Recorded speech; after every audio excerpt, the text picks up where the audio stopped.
জানলার কাছে হুসাইন কান লাগাইলেন।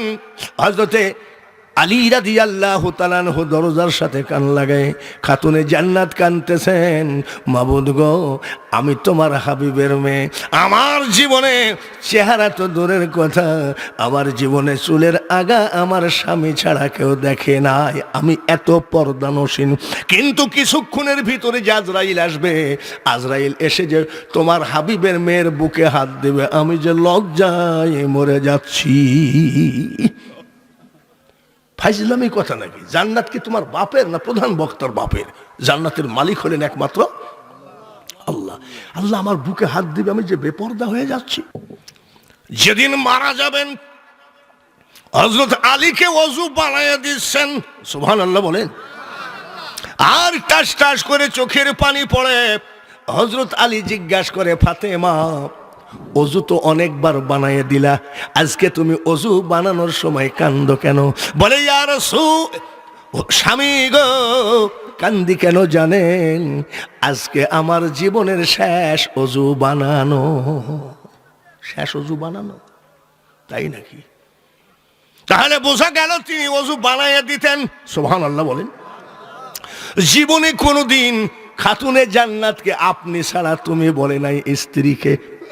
আবার যখন তিনি মারা গেলেন, তিনার মুনাজাত ছিল কি?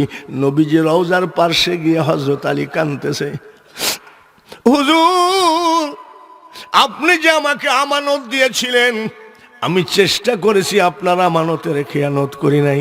আপনার ফাতিমাকে আমি জীবনে রাগ চোখে তাকাই নাই। আপনার আমানত আপনার কাছে দিয়ে গেলাম, তারপরেও যদি কোনো বেয়াদবি হয়ে থাকে, হুজুর আপনি মাফ করে দিয়েন। এটা হলো আহলে বায়ত। আর আমাদের আহলে বায়তের লোক, হুজুর একটা তাবিজ দেন তো। আমি কিসের গো মাজান?